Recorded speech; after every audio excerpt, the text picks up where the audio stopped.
চেয়ারের সঙ্গে বাঁধা থাকে, কি নাম বাবু? আচ্ছা, সঙ্গীতা দোলই।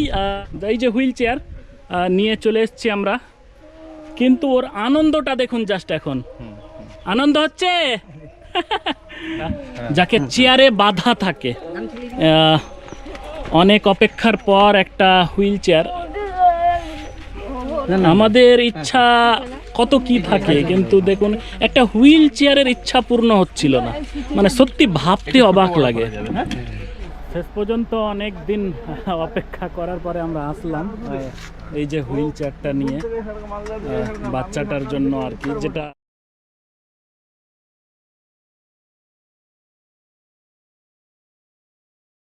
ব্যাপার হচ্ছে যে সুদূর মালদা থেকে আজ আসতে পেরেছি সেই সঙ্গীতা দোলই, সেই আমাদের বোনের কাছে আর কি।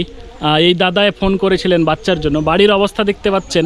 একজন সাধারণ নাগরিক শোনা মাত্রই এই উদ্যোগটা নিতে পারলেন, সহযোগিতার হাত বাড়িয়ে দিলেন। একদম একদম একদম। সেখানে প্রশাসন, পঞ্চায়েত, বিডিও সব থেকেও হ্যাঁ একে প্রতারিত হতে হলো, এটা সকলের জানা দরকার।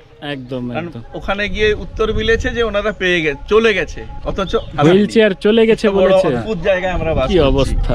হ্যাঁ, তো যাই হোক, যদি কেউ হুইল চেয়ারটা নিয়েও এসে থাকেন আর এই বাচ্চাকে দেননি কেন, একটু নিজের বিবেককে প্রশ্ন করবেন। হয়তো আপনি বিক্রি করে দিয়েছেন, বিক্রি করে কত টাকা পাবেন? দূরত্বটাই বাধা, শুধু দূরত্বটাই বাধা। এই হুইল চেয়ারটা কেনা হয়েছিল প্রায় যখন আপনি বলেছিলেন তখন, প্রায় 7-8 6 মাস আমাদের বাড়ি হয়ে গেল। উড়িষ্যার বর্ডার 220 থেকে 25 কিলোমিটার আমরা এলাম, আর আজকেও এলাম প্রায় 200-র উপর। হ্যাঁ 220। মানে আমার বাড়ি এখান থেকে 500 কিলোমিটার প্লাস, 500 কিলোমিটার দূর। কর্মসূত্রে উনি থাকেন ঝাড়গ্রামে। হ্যাঁ, আর বুঝতেই পারছেন এই দূরত্বের কারণেই আমরা এটা ব্যবস্থা করেও এতদিন আসতে পারিনি। যাই হোক, আজকে আমরা দুজনে মিলে দিগন্ত দিশারির পক্ষ থেকে বা নবিউলের পক্ষ থেকে একসাথে উদ্যোগ নিয়ে আমরা পেরেছি এবং বাচ্চাটার মুখে হাসি ফোটাতে পেরেছি। এটাই আমাদের কাছে বড়।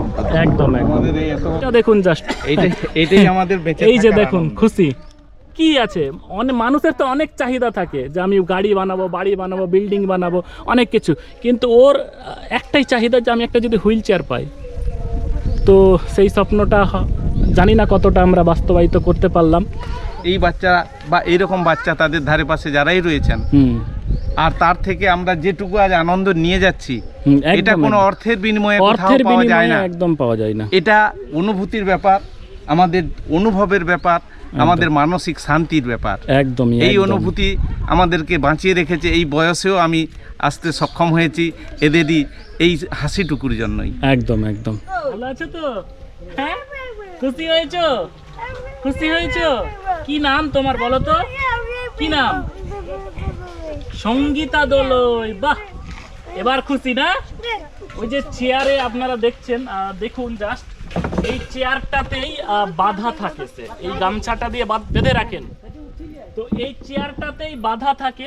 আজ সে আর বাঁধা থাকবে না, খোলা থাকবে, উন্মুক্ত পরিবেশে ঘুরতে পারবে। তাকে নিয়ে তার পরিবারের লোক রাস্তায় যেতে পারবে। এবার রাস্তায় যেতে পারবে, তাই না? হ্যাঁ, তো এই হচ্ছে ব্যাপার। হুইল চেয়ারটা অনেক দিন হয়ে গেল কেনা ছিল, আশা হচ্ছিল না, কারণ আমার বাড়ি থেকে প্রায় 500 কিলোমিটার দূরত্বে এদের গ্রাম, এদের এলাকা। এটা হচ্ছে কোথায় যেন, পূর্ব মেদিনীপুরের কোথায়? পুরুষোত্তমপুর। পূর্ব মেদিনীপুরের পুরুষোত্তমপুর, মন্দারমণি থেকে 10 কিলোমিটার পেছনে, তাই তো? এখান থেকে দীঘা 30 কিলোমিটার দেখালো, ওইখানে দেখলাম। তো এই হচ্ছে ব্যাপার। আজ সে খুশি, এই তো এই অবস্থায় সে চলবে। আপনারা সবাই খুশি তো? এলাকাবাসী খুশি তো? ঠিক আছে, খুব ভালো থেকো। হ্যাঁ, ভালো থেকো। হ্যাঁ, আর কিছু টাকা দিচ্ছি। হ্যাঁ, এটা নিয়ে জামা কিনে নিবা তো? আমি ওই রাস্তায় পেলাম না, ঠিক আছে? রাস্তায় পেলাম না, খাবার নিয়ে এসেছি, ওটা তো দেওয়া হয়েছে। আর এখানে 600 টাকা আছে, এটা জামা কিনবা, ধরো, ঠিক আছে? জামা আর প্যান্ট কিনে দিবা। খুশি হয়েছে? তো যাই হোক, আপনারা একটু ভিডিওটা সকলে শেয়ার করে দিয়েন। আজ আমরা পেরেছি।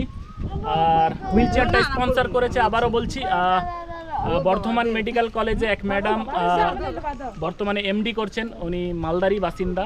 তো সকলে ভালো থাকবেন, সুস্থ থাকবেন, সুস্থ সমাজ গড়ার চেষ্টা করবেন, মানুষকে পজিটিভ বার্তা দেওয়ার চেষ্টা করবেন, মানুষের পাশে থাকার চেষ্টা করবেন। কারণ এই হাসি কিন্তু টাকা দিয়ে কিনে পাওয়া যাবে না।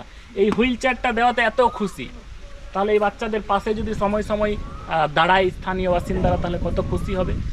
যারা যেমনভাবে পারবেন নিজের এলাকায় এইসব বাচ্চার পাশে দাঁড়াবেন, এইটুকু আবেদন রাখি।